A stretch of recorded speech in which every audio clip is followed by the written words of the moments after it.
aspirants, hope you all fine and of course revising all the questions that I practice in daily video of mine. Well, in today's video let's analyse more papers. Basically आज हम लोग cover करने वाले हैं paper second जनवरी 2017 को जो आपका UGC net examination conduct हुआ था. टॉप 50 क्वेश्चंस मैं अगेन आपके लिए लेकर आई हूँ. Let's revise each one. First question we have of today's video. Identify from the following the work Nirad C Chaudhuri called the finest novel in the English language with an Indian theme. So ये बहुत ही important statement है जो basically आपके eras C Chaudhary ने state किया है with the novel किम. तो ये जो नॉवल है basically Kim which was by Rudyard Kipling. Rudyard Kipling ने इसको लिखा है 1901 में इट वॉज पब्लिश. और बेसिकली निराज सी चौधरी ने स्टेट किया है regarding this particular work that जो चौधरी है निराज सी चौधरी है ही बिलीव्ड कि जो किम है जो बेसिकली ये नॉवल है रडियार्ड किपलिंग का यहाँ पे कैप्चर किया गया है the sound colours languages road bazaars फकीर sahibs beggars of India with a realism no other English novelist actually achieved this. That's why आपके निराज सी चौधरी ने कंसिडर किया है the finest novel in the English language with an Indian theme, right? And the next reason can be linguistic and cultural authenticity. तो आप देखेंगे इस particular work में जो किपलिंग है बेसिकली इस नॉवल में उन्हें एडमायर्ड किया गया है बाय निराज सी चौधरी क्योंकि he use of Hindustani idioms mixed registers of English, Urdu and colloquial speech by which this consider the finest. तो इतना अगर resources मैंने आपको यहाँ पे suggest कर दिया regarding this work and the reason also it really help you in your further examination. Now the next option we have A Passage to India. ये आपके E.M. Forster का है which was 1924 publication. Train to Pakistan आपके खुशवंत सिंह का है which was I think the publication we have 56. Okay just keep in your mind. और ये आपका पार्टीशन नॉवल है right. Private life of an Indian prince. This is by Mulk Raj Anand and it was publish 1953. So all the जो novels यहाँ पे present है appeared in as a option in this question are most important. So accordingly आपने analyse करना है. अभी let's quickly move on the second question. Who is the author of the poem the defence of Lucknow dealing with the Siege of Lucknow, one of the terrible incidents of the Indian Mutiny. So answer we have to this question option number 3 Alfred Lord Tennyson. Alfred Lord Tennyson जो आपके poet laureate भी रहे हैं of Britain के 1886 में basically ये जो इनका वर्क यहाँ पे मेंशन है क्वेश्चन में इन बैलेड्स एंड अदर पोएम्स में इनका अपीयर्ड हुआ है जो इनका एक पेट्रियोटिक पोएम है हिस्टोरिकल बैलेड है जहाँ पर ये सेलिब्रेट कर रहे हैं ब्रिटिश ब्रेवरी को राइट. तो ये चीज़ आपने ध्यान में रखनी है. And the most important thing जो हिस्टोरिकल बैकग्राउंड यहाँ पे मेंशन है that is based on the siege of Lucknow जो बेसिकली 1857 और 58 ड्यूरिंग द इंडियन रेबेलियन आपने देखा होगा right. So this is based on it. And यहाँ पर आपको British soldiers right and women were किस तरीके से ट्रैप्ड थी inside the residency at Lucknow. So all the things यहाँ पे एक्सप्रेस किया गया है. Hope you understand here. Now the next question we have Number 3, who among the following theorists hold that metaphor and metonymy are the two fundamental structure of language? So friends, to answer this question, first let's understand about the metaphor and metonymy क्योंकि ये most repeated आपके figure of speech में से एक है जो examination में again and again repeat होती है. तो metaphor जो है if I talk about the metaphor, it is a figure of speech जहाँ पर आप देखते हैं कोई भी जो आपकी थिंक है like one thing is understood in terms of another यानी कि बेस्ड ऑन सिमिलैरिटीज. मैंने कल भी आपको बताया था लास्ट पेपर में जब हम लोग डिस्कस कर रहे थे 50 क्वेश्चंस वहाँ पर भी इससे एसोसिएटेड क्वेश्चन था. तो it transfer meaning bye substitutions comparison without using like और एज. ठीक है. तो यहाँ पर बेसिकली जो कंपैरिजन हो रहा है उसमें किसी भी प्रकार का लाइक और एज यूज नहीं किया जा रहा. We called it metaphor. ठीक है. जैसे कि आपने बोला time is a thief. Time is understood through the idea of a thief right.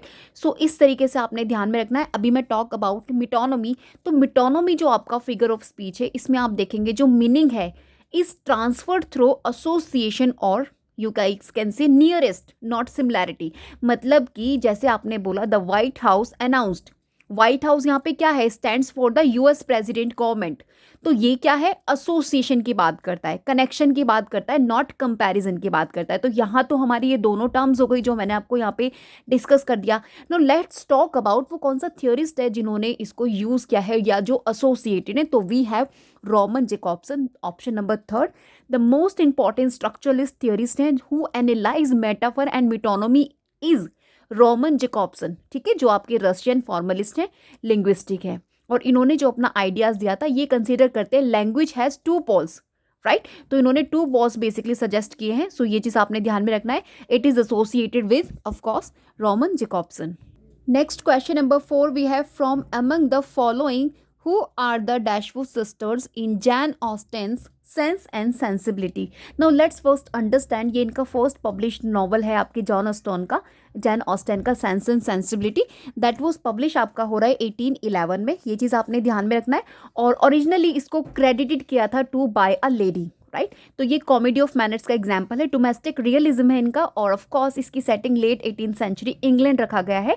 And यहाँ पर अगर मैं आपसे बात करूँगी जो बेसिकली डैशवुड सिस्टर जो मेंशन है like Elinor Dashwood and next we have Mariana Dashwood. तो दीज टू मतलब डैशवुड सिस्टर्स हैं। तो जो एल्डेस्ट सिस्टर होती है वो एलिनोर होती है। यहाँ पे first of all just answer आपको पिक करना है एलिनोर और मैरियन। जो एलिनोर होती है ये एल्डेस्ट सिस्टर होती है इन द नॉवल, जो 19 ईयर्स ओल्ड होती है। वो किस तरीके से रिप्रेजेंट कर रही है, कहीं ना कहीं एक तो सेंस को रिप्रेजेंट कर रही है जो टाइटल में है, एंड ऑफ कोर्स रीजन को, ठीक है। रीजन हो गया, इमोशनल डिसिप्लिन हो गया, किस तरीके से manages family in a financial और मतलब so and so four things. तो how she suffers silently in love with Edward Ferrars, ठीक है, इन दी नॉवल।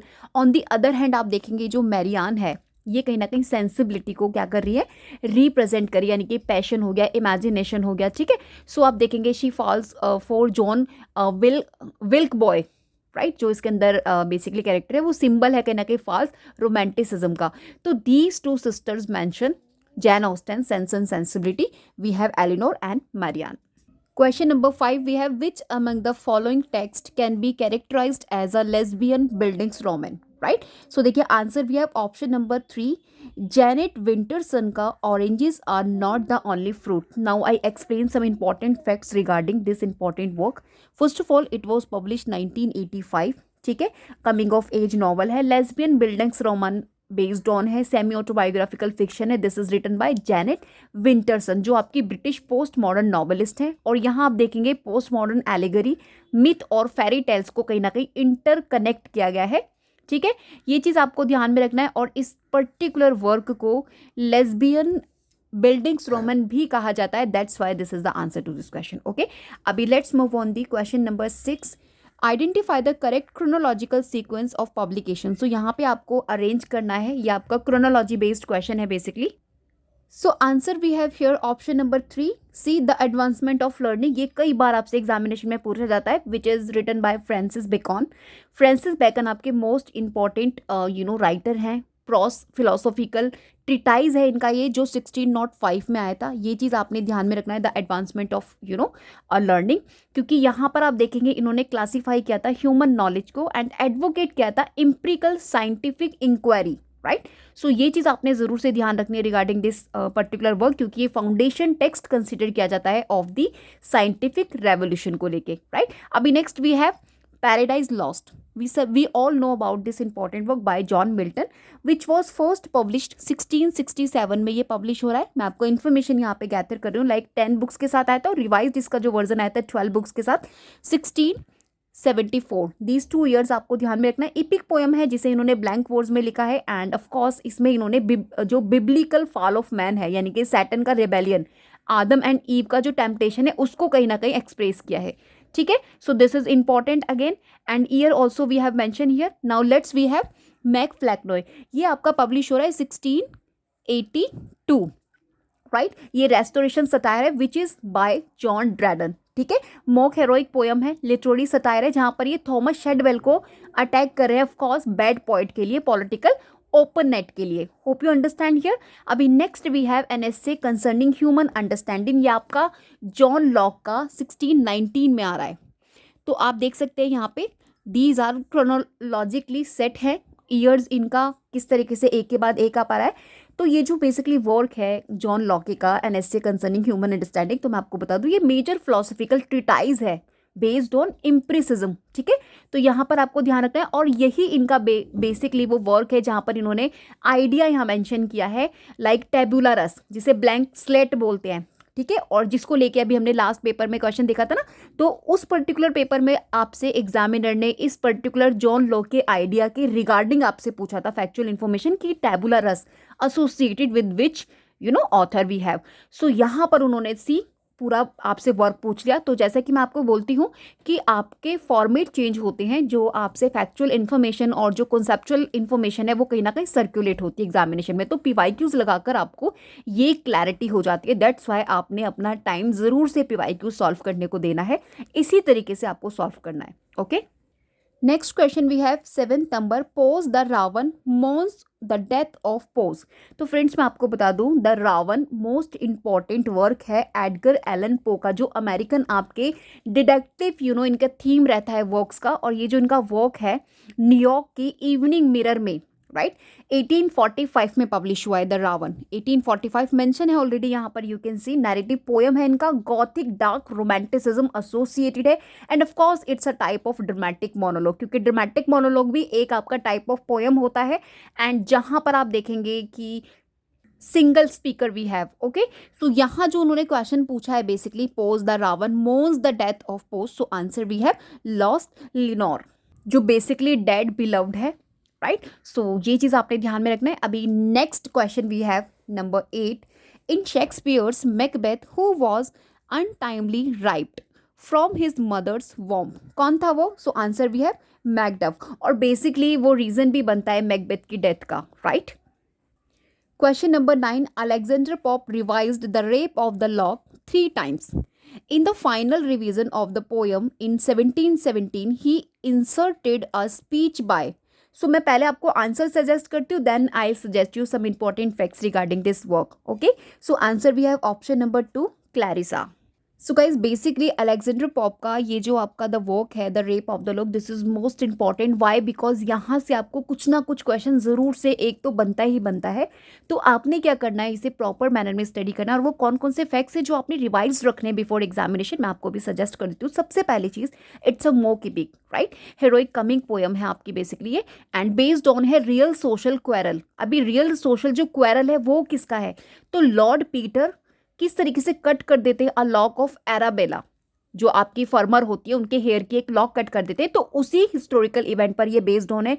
ये भी आपसे हिस्टोरिकल इवेंट एसोसिएटेड क्वेश्चन पूछा जा चुका है। पर्पस भी उन्होंने पूछा है कि ये जो पोयम है बेसिकली इनका, Pope wrote it to laugh them together again, मतलब एक कॉमिक रिकंसिलिएशन बेस्ड ऑन। अभी मैं इनके वर्जन्स की बात करती हूँ तो 3 वर्जन्स आपको देखने मिलेंगे। जो 1712 में फर्स्ट वर्जन आ रहा है इसका, जो the rape of the lock का, इसमें आप 2 कैंटोज देखेंगे राइट। एंड फर्स्ट पब्लिकेशन है इसका 1712, basically anonymously it was publish, और जो लिन टॉट्स मिसलनी है बेसिकली उसमें इसे पब्लिश कराया था 1712 में विद 2 कैंटोज। ये चीज़ आपको ध्यान में रखना, और ये मच शॉर्टर है, बहुत सिंपल है ठीक है। तो बेसिकली नेक्स्ट जो आ रहा है हमारा सेकेंड जो इसका वर्जन आ रहा है दैट इज केम 1714, जिसमें आप देखेंगे 5 कैंटोज आपको मिल रहे हैं। तो ये मेजर एक्सपेंशन कंसीडर किया जाता है, और इसमें 5 कैंटोज भी हैं। एंड ऑफ कोर्स यहाँ पर आप देखेंगे कुछ एडिशंस भी इन्होंने किए, लाइक मशीनरी हो गया, और आपका जो सेल्फ एंड नॉर्म्स हो गए ठीक है। तो यहाँ पर आप देखेंगे इट्स अ मोर मतलब it's a lengthy right. So if I talk about next one जो है इसका फाइनल जो बेसिकली इसका वर्जन आ रहा है दैट वॉज केम इन 1717 ठीक है। तो ये फाइनल वर्जन है, तो जहाँ पर आप देखेंगे क्लैरिसा की स्पीच आ रही है राइट, एडिशन है इसका क्लैरिसा स्पीच करके। तो यहाँ पर वही आप देखेंगे क्लैरिसा स्पीच ठीक है। तो इसमें आप देखेंगे मेन चेंजेस दिया है, लाइक ये जो एडिशन है ऑफ क्लैरिसा का लॉन्ग स्पीच यहाँ पर आया है, वो भी कितने कैंटोज में? 5 कैंटोज में। ये चीज़ आपने ध्यान में रखना है। तो यहाँ पर जो क्लैरिसा है वो ऑफर कर रही है मोरल पर्सपेक्टिव्स को, गुड सेंस को, फीमेल वर्च्यू को, मोडेस्टी को ठीक है। तो क्लैरिसा मोरल रिफ्लेक्शन आपको देखने मिलेगा इसके फाइनल वर्जन से। मैंने आपको ये तीनों ही वर्जन्स रिगार्डिंग यहाँ पे सजेस्ट कर दिए। 1712 वो प्राइवेट सोशल जोक है एक तरह से। 1714 वो किस तरीके से ट्रांसफॉर्म हो रहा है into public mock epic masterpiece. और 1717 वहाँ पे एड ऑन इन्होंने क्या है, मोरल सीरियसनेस बीनिथ सटायर। ठीक है, तो दीज आर इंपॉर्टेंट फैक्ट्स जो आपने अपने माइंड में सस्टेन रखने रिगार्डिंग दिस वर्क, और यहीं से आपको क्वेश्चन बनती ही बनती है, right. So guys, here we have question number 10. Identify from the following list 2 plays written by John Webster. So यहाँ पे आपको basically recognize करना है play written by आपके जो मतलब जॉन वेबस्टर के थ्रू। तो फर्स्ट जो यहाँ पे ऑप्शन है, a woman killed with kindness, this is most repeated, जो डोमेस्टिक ट्रेजेडी है, but it was written by Thomas Heywood. ठीक है, इसे थॉमस हैवर्ड ने लिखा है, ये चीज़ आपने ध्यान में रखना है, but it repeat in examination of your. ठीक है, अभी नेक्स्ट क्वेश्चन वी हैव, और 1607 में इट वाज पब्लिश्ड, ये भी चीज़ ध्यान में रखना है आपने, क्योंकि ईयर ऑफ पब्लिकेशन भी आपसे पूछा जाता है। Like the next one, the revenger's tragedy. The revenger's tragedy आपका इंपॉर्टेंट है, but it was again written by Thomas Middleton. ठीक है, 1606 में पब्लिश हो रहा है, एंड इसके जो राइटर हैं Middleton, right, Middleton आपके। ठीक है, तो it's a Jacobean revenge tragedy example. And next we have number 3, the white devil. ठीक है, द वाइट डेविल आपका प्ले है which was written by John Webster, 1612 में ये पब्लिश हो रहा है, और ये भी आपका जैकोबियन रिवेंज ट्रेजेडी है। ध्यान रखिएगा, revenge tragedy, Jacobean revenge tragedy से आपको रिकॉग्निशन के लिए क्वेश्चन बनती है, so please just keep attention towards it also, right. और जो नेक्स्ट हमारा ऑप्शन नंबर 4 है, the duchess of Malfi, this is again वो most important revenge tragedy, right. So this published 1623 by John Webster. ठीक है, so here we have discussed all जो आपके option है। सो ओवरऑल जो आपका राइट आंसर है that is 3rd and 4th, यानी कि ऑप्शन नंबर 3rd। अभी next question we have 11 number, which of the following works by David Malouf tells the story of the Roman poet Ovid during his exile in Tomis. So guys, answer we have option number 4, an imaginary life. So मैं आपको बता दूं, David मालुफ जो आपके Australian writer हैं, 1978 में ये इनका जो वर्क है, शॉर्ट नॉवल है, बेसिकली पोएटिक नॉवेला जिसे आप बोल सकते हो, इट वाज पब्लिश 1978। जो आप देखेंगे मतलब इस पर्टिकुलर वर्क में इन्होंने जो आपका लाइफ है of the Roman poet Ovid, जिसे एग्जाइल्ड हो गया था टू टॉमिस बाय एम्पायर अगस्टस, ठीक है, उसके बारे में यहाँ पर इन्होंने एक्सप्लोर किया है। तो ये चीज़ आपने ध्यान में रखना है। ओविड इसमें सेंट्रल कैरेक्टर है, लाइक नरेटर है इन एग्जाइल का, और द चाइल्ड विल्ड बॉय आपको देखने मिल जाएंगे, जो basically Feral child discovered in the wilderness. ठीक है, लोकल विलेजर्स आपको देखने मिल जाएंगे इस पर्टिकुलर वर्क में। तो this is important, right. And information also I have discussed, जो आपसे रिगार्डिंग यहाँ पे पूछा गया, डेविड मालुफ का वर्क है, जो आपके कौन है, बेसिकली ऑस्ट्रेलियन राइटर हैं। Question number 12, in his defence of पोएजी which of following works does Sydney commend as good examples of English poesy? So first you have to make understand about the Sidney, जो इनका defence of पोएजी है, जहाँ पर ये argue करते हैं कि जो पोएट्री है क्या हाईलाइट करती है, ऑफ कोर्स हाईएस्ट फॉर्म है ऑफ लर्निंग की, because it teaches end of course delight भी हमें करती है, मतलब टीच भी करती है और डिलाइट भी करती है। ठीक है, तो इसमें आपको कॉम्बिनेशन मिल जाएगा, इन्होंने कंबाइनेशन दिया है फिलोसफी का, जो बेसिकली ट्रुथ है, हिस्ट्री जो एग्जाम्पल्स हैं, राइट। ये चीज़ आपने ध्यान में रखना है, और ये इंपॉर्टेंट वर्क है। ऑफकोर्स गोसोन का रिस्पॉन्स भी इन्होंने दिया था, जो उन्होंने बेसिकली प्यूरिटन अटैक किया था आपके गोसोन ने बेस्ड ऑन पोएट्री को, जहाँ उन्होंने पोएट्री को इमोर्टल बताया था, वेस्ट ऑफ टाइम बताया था, तो उसका इन्होंने एक तरह से रिस्पॉन्स दिया था। तो ये तो आ गया आपका core idea of this important work, और it was consider first major English literary criticism also, ये जो इनका वर्क है। अभी यहाँ पर उन्होंने पूछा है वो कौन से 2 आपके वर्क्स हैं जिसको इन्होंने गुड एग्जाम्पल बताया। तो आंसर में we have option number 1, the mirror of magistrates and the shepherd's calendar, these 2 work associated good examples of English poesy. So guys, answer करने से पहले मैं आपको थोड़ा सा बता दूं, जो यूलिसिस है एज अ मिसफायर का कॉन्सेप्ट क्या है। तो मैं आपको बता दूं, अपनी डायरी में वर्जीनिया वुल्फ ने जो 1922 में डायरी एंट्री किया था, तो वहाँ पे वुल्फ लिखती हैं कि जो यूलिसिस है वॉज क्या है, एन इलिटरेट अंडरब्रेड बुक है, जो बेसिकली आप देखेंगे टेक्निकली ब्रिलियंट बट अगली है। तो हियर शी जस्ट मतलब फेल्ट जॉयस का जो फोकस है ऑन बोल्डली फंक्शन को लेकर है, स्ट्रीट टॉक को लेकर है, एक्सट्रीम रियलिज्म को लेकर है, जहाँ पर वो लैग्ड कर रहे हैं किस चीज़ की, एस्थेटिक्स की, ब्यूटी की, स्पिरिचुअल डेप्थ की। तो यहाँ पर जो मेन रीजंस हैं वर्जीनिया वुल्फ के to consider this miss fire, that Virginia Woolf admire तो कर रही है जॉयस के टैलेंट को, लेकिन वो कंडम भी कर रही है कहीं ना कहीं यूलिसिस को as an ugly vulgar and experiment that failed to reach true artistic beauty. That's why जो आपकी वर्जीनिया वुल्फ है she called misfire. Hope you understand here complete. Ulysses आपका यहाँ पे जेम्स जॉयस का है in which about she talk about, right.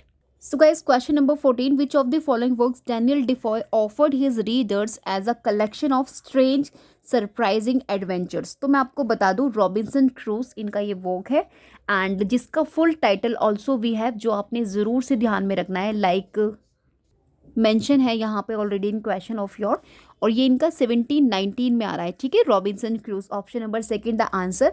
And यहाँ पर मैं आपको बता दूं जो यहाँ पर ऑफर कर रहे थे आपके जो डिफॉय है अपने रीडर्स को, मतलब कि अ शिपरेक सर्वाइवल टेल, जहाँ पे Crusoe becomes the only survivor on a deserted island, ठीक है। और वो किस तरीके से 28 ईयर्स तक आइसोलेशन में रहता है। In fact he learn to live without civilisation, building a new life from nothing, right. And religious and moral conversion होता है, जैसे कि finding God in solitude, fears of cannibals, right, and encounters with savages, rescue on of course Friday, a native whom he educates and converts. तो these are the important points by which जो आपके Daniel Defoe है offer कर रहे हैं readers को strange surprising adventures. Hope you understand here the concepts also. अभी next question we have, in Charlotte Brontë Jane Eyre 1847 what does mister Brocklehurst accuse Jan of when he visits Lowood School basically. So guys, to understand this situation जो आपसे mention है question में, हम लोग पहले कुछ fact suggest कर लेते हैं, रिवाइज कर लेते हैं। लाइक जो आपका शार्लोट ब्रॉन्टी का 1847 में गॉथिक नॉवल और buildings Roman it consider Jain air आपका 1847 में पब्लिश हो रहा है, जिसका इंग्लैंड सेटिंग रखा गया है। और इसमें जो बेसिकली स्टोरी में आप देखेंगे जो आपके ब्रॉक हैं, यहाँ पे मैं इनका कंप्लीट नेम प्रोनाउंस नहीं कर पा रही हूँ, मिस्टर जो ब्रॉक हैं वो जब उनका विजिट होता है जो लोवुड स्कूल होता है, तो वहाँ पे क्या होता है, देखिए सबसे पहले जो ये ब्रॉक है कौन है ये, तो ये एक ट्रेजरर होते हैं, ऑफकोर्स मैनेजर होते हैं ऑफ लोवुड स्कूल के, and of course charity school for orphan girls का है जो, और ये बहुत ज़्यादा स्ट्रिक्ट होते हैं, हाइपोक्रिटिकल होते हैं, ओबेस्ड होते हैं, ठीक है।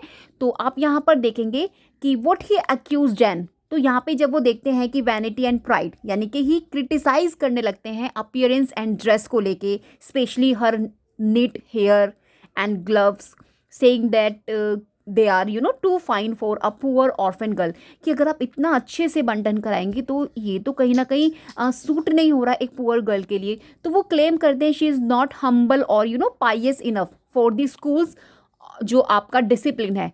तो दैट्स वाई वो उसको अक्यूज़ करते हैं, और जिसका रिजल्ट ये निकलता है कि जो जैन होती है वो पब्लिकली ह्यूमिलेटेड हो जाती है in front of the other girls. This is the situation I have discussed in this novel Jain Eyre 1847 Charlotte Brontë, right, published. Abhi next question we have, William Faulkner's As I Lay Dying contains one of the shortest chapters in literary history.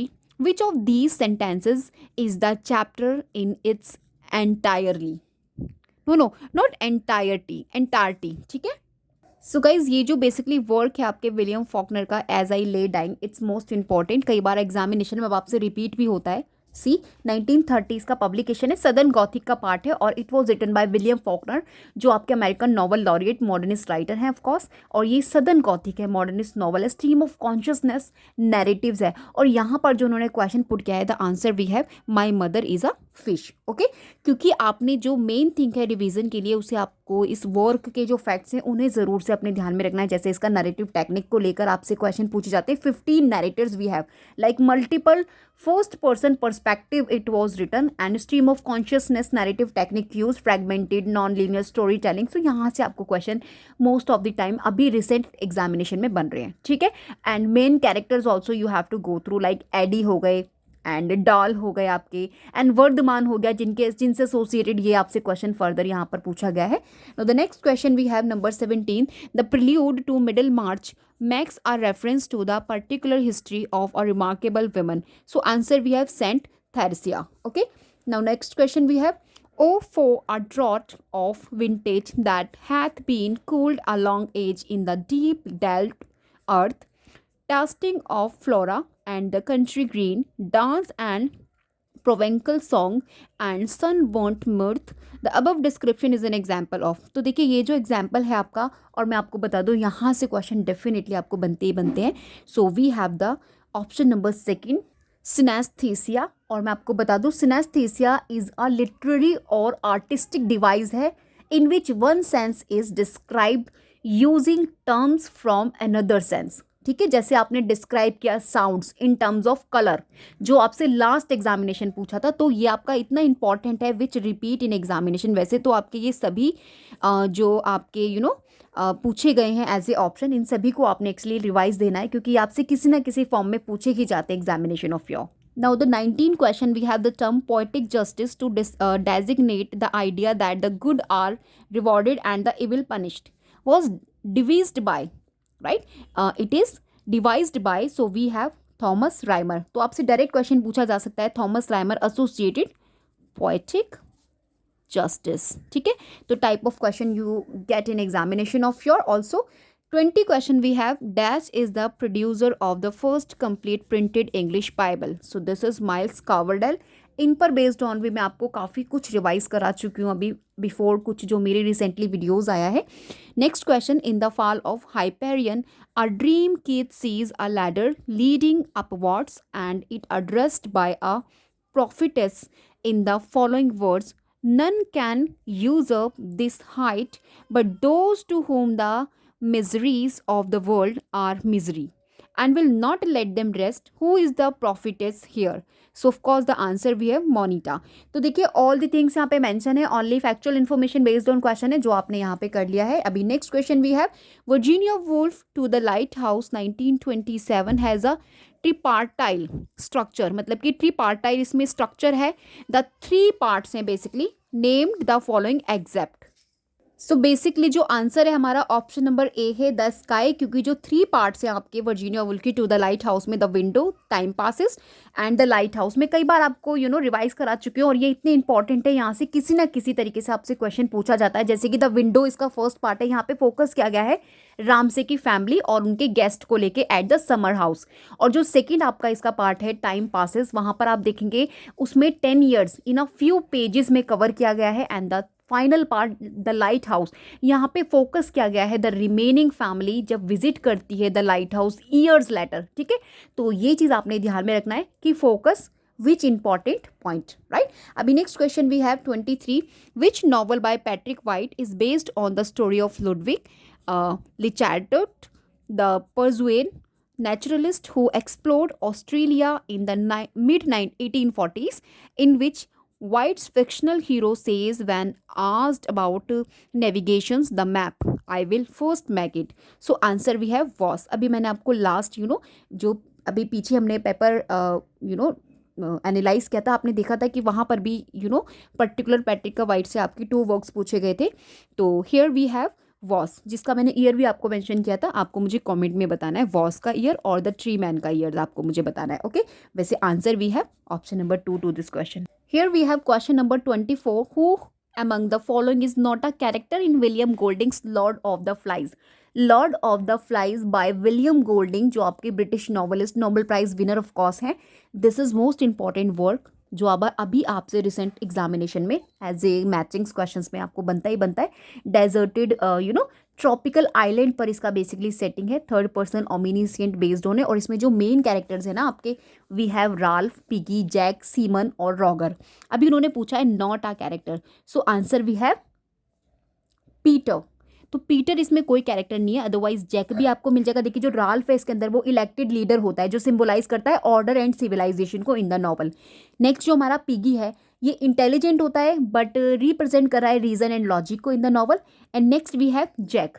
Jack यहाँ पे leader होता है hunters का, जो represent करता है प्राइमियल instinct and savagery को। ठीक है, सो ये चीज़ आपने ध्यान में रखना है। अभी question number 25 we have Dante Gabriel Rossetti founded the pre Raphaelite brotherhood which included, ये आपका 1848 में फाइंड आउट हो रहा है if I am not wrong, और आपके associated figure we have Holman Hunt and John Millais, ठीक है, यानी कि option number first and fourth the answer will be to this question option number second. Now the next question 26 we have the seven deadly sins are sought to be portrayed in Chaucer's Canterbury Tales. Which of the following sins is not covered by Chaucer? तो वो कौन सा sin है जिसको इन्होंने नहीं cover किया था? तो ये तो आप स्मार्ट गेस करके भी स्टडी कर सकते हैं क्योंकि it's a very famous the Canterbury tales by Geoffrey Chaucer, of course representation of 14th century of England. So here we have jealousy and homicide, यानी कि option number first and fourth will be the answer to this question, like option number 3. Now the next question, Richardson Pamela 1740 and its origin in, तो इसका origin का हो रहा है an elementary letter writing manual, क्योंकि epistolary form में लिखा गया है. कल भी हमने इसको डिस्कस किया था क्योंकि अभी दोबारा से ये रिपीट हुआ है आपका question examination of your, so accordingly आपने करना है, ठीक है. बट थोड़ा बहुत लिटिल बिट डिफरेंसेज है between both the question but the concept is same. The Meadle, a poem written by John Dryden in 1861. उसका सब टाइटल आपको यहाँ पे बताना है. So it's a factual information, a satire against sedition. Question number 29. Full fathom five thy father lies is an example of, तो this is the example of alliteration. Alliteration आपको पता है कहाँ पर यूज़ किया जाता है, of course. सो गाइज मैं आपको बता देती हूँ क्योंकि एलिट्रेशन से काफ़ी सारे क्वेश्चंस बनते हैं. Alliteration is the repetition of the same consonant sound at the beginning of two or more words in close successions. जैसे कि आपने देखा फुल फैथम, एफ एफ यहाँ पर क्या हो रहा है आपका, ये अगैन एंड अगैन रिपीट हो रहा है, ठीक है. तो ये चीज़ जैसे कि आपका पीटर पीपर पिग्ड हो गया, राइट. सो ये चीज़ें आपने एसोसिएटेड रखना है और ये ईजी भी होता है फाइंड आउट और एग्जामिनेशन में भी आपसे रिपीट भी होता है, ठीक है. Now the next question we have number 30.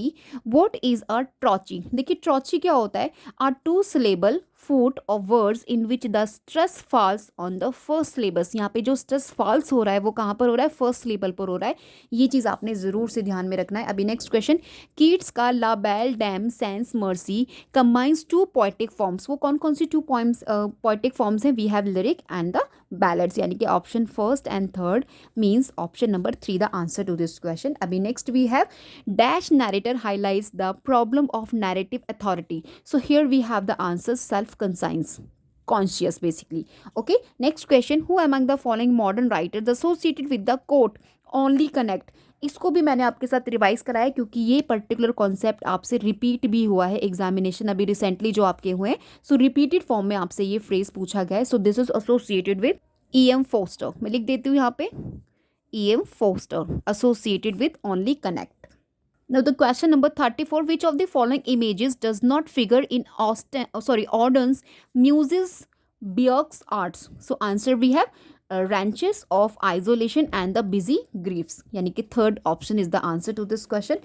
Next we have feast is a clown in, तो ये आपको देखने मिल जाएगा 12th night में by William Shakespeare. Which play by Tom Stoppard has a play within play? So we have the real Inspector Hound. यहाँ से play within play से भी आपको कई बार क्वेश्चन डिफरेंट पूछे जाते हैं. And next we have which of the following is not true of free words. अभी फ्री वर्ड से एसोसिएटेड यहाँ पे पूछा है नॉट ट्रू. तो देखिए it is a characterised by short irregular lines है, ये दैट इज ट्रू अबाउट. इसमें कोई राइम पैटर्न्स नहीं होता, इट इज़ ऑल्सो ट्रू. ये सभी फैक्ट्स आपको सजेस्ट करने हैं, इनफैक्ट रिवाइज रखने हैं. ये डिपेंडेंस होता है on the effective and more intense use of post से, बट रिटर्न इन इयाम्बिक पेंटामीटर. भाई जैसा कि यहाँ पे लिखा है फ्री वर्ड्स है तो इसमें किस तरीके से आप इसे इयाम्बिक पेंटामीटर में यूज कर सकते हैं, तो ये आप स्मार्ट गैस करके भी इस आंसर तक रीच कर सकते थे. सो इस तरीके से आपने स्मार्ट गैस भी लगाने हैं. James Thomson's long poem the seasons revised and expanded all his life में कई बार इसका मतलब रिवाइज्ड सेक्शंस आने लगा था. Began in the first instance as a poem entitled. अभी जो फर्स्ट आया था वो, so we have the entitle winter. Okay, now the next we have two cantos from the seventh book of the faerie queene appeared posthumously, they are known as, उसको क्या बोलते थे, म्यूटेबली cantos. ये चीज़ आपने ध्यान में रखना. It's a factual based information question. Now the question number 40, Foucault believes that the facts of history will protect us from, जो facts होते हैं हमें protect करते हैं of course historicism से. Now the question number 41, what is the occupation of Mark's son Lenny in Harold Pinter's The Homecoming? तो Harold Pinter के almost आपको play ज़रूर से रिवाइज करने, वैसे आंसर यहाँ पे पिम्प है. Now the next question, which Byron poem begins in the following manner? I want a hero, an uncommon want, when every year and month sends forth a new one. So here we have the answer, Don Juan. This is most repeated in examination also of your. In the second ending of John Fowles, the French lieutenant's woman, one of most repeated in examination of your. Charles Smithson जो lawyer हैं उसके lawyer थे, finds that Sarah has been living in the house of. So we have the answer D G Rossetti. 44 question. In 1962, William Congreve published Incognita, a work of fiction which is dubbed a novel. On its title page, what is the subtitle? यहाँ पे subtitle पूछा है आपसे Incognita का. So answer we have Love and Duty Reconciled. Here we have question number 45. In Tradition and the Individual Talent, T.S. Eliot uses the analogy of the catalyst to elucidate his theory of impersonal poetry. He cited the example of a filament of platinum, and in the poetic process, this is a evaluate in. So answer we have the mind of the poet. Next question, आपको यहाँ पे कुछ characters हैं, उनको उसके work से match करना है. See the answer we have. मैं आपको अभी मैच कर देती हूँ. जो पिप है आपका, पिप आप देखेंगे in the work of. So guys I have match for you all. See Pip जो है आपका ग्रेट एक्सपेक्टेशन से है. एंड आपका कोजाबन जो है आपका मिडल मार्च में एज ए कैरेक्टर है. बेकी शार्प आपकी वैनिटी फेयर में है, थाकरे का जो इंपॉर्टेंट नॉवल है. एंड हेथक्लिफ आपका वुदरिंग हाइट्स में है. ठीक है, सो इस तरीके से आपने प्रिपेयर करना है. और इनफैक्ट ये वो क्वेश्चन है जो आपके रिपीटेड फॉर्म में पूछे जाते हैं. Samuel Johnson's lives of the English poets combine करता है द फॉलोइंग एग्जैक्ट. क्या क्या चीज़ें कंबाइन है इसमें? तो ओनली सोक्रेटिक डायलॉग्स को छोड़ के personal biography, literary history and analytic criticism. तो ये तीनों आपने रिवाइज रखने हैं, क्योंकि मे बी क्वेश्चन आपको बन सकता है. They can ask you included और combines following. Okay, now the question number 48, which two works of G.M. Coetzee won Booker Prize on 2 occasions? So answer we have Disgrace and Life and Times of Michael K. कई बार मैं आपको revision जो videos हैं उसमें मैं बता चुकी हूँ G.M. Coetzee के. इनफैक्ट मैं work and based on G.M. Coetzee भी मैं आपको factual information, conceptual information already आपको मैं डिस्कस कर चुकी हूँ. So there is no need to explain again and again. You just keep in your mind these two work जो इनके बुकर प्राइज विनिंग है. Of course you have to just comment me कि वो कौन सा ईयर है when it won Booker prize also. Question number 49. Who among the following Greek philosophers has a bearing on the composition of Shelley's Adonis? So we have Plato. अभी last question of today's video, match the author with the works like John Locke, William Dampier, Jeremy Collier and Thomas Rymer. यहाँ पे कुछ works हैं. We have a short view of a immortality and profanity of the stage, 2 treatises on governments, a short view of tragedy and voyages. So answer we have option number 3, यानी कि जो आपका first A है, ए आपका associated है. Option number 2 यानी कि 2 treatises on government, and B आपका जो विलियम डैम्पायर है इनका एसोसिएशन है ऑप्शन नंबर 4 यानी कि वॉयज के साथ. ठीक है, एंड जेरेमी कॉलियर का एसोसिएशन है आपके फर्स्ट यानी कि a short view of the immortality and profanity of the stage यानी कि आपका फर्स्ट. और थॉमस राइमर आपके एसोसिएटेड है ऑप्शन नंबर 3 यानी कि a short view of tragedy. So here we have again discussed और एनालाइज 50 क्वेश्चन. सो अभी हमने टोटल 150 क्वेश्चन कर लिए. 3 वीडियोस में आपकी बना चुकी हूँ बेस्ड ऑन PYQs. तो आपने ज़रूर से इन तीनों ही वीडियोज़ को देखना है. मैं डिस्क्रिप्शन बॉक्स में ज़रूर से आपको लिंक शेयर कर दूंगी, जिससे कि अगर आपने नहीं देखा है कोई पार्ट तो उसको देख लीजिएगा. अगर बिफोर एग्जामिनेशन आप इन सभी को देख के जा रहे हैं तो काफ़ी सारा कॉन्सेप्ट, फैक्ट्स आपके रिवाइज्ड हो जाएंगे, जो ट्रस्ट मी आपको एग्जामिनेशन में डायरेक्ट फॉर्म में मिल जाएंगे. We will meet in next video. New है चैनल पर, don't forget to subscribe and like the video after watching.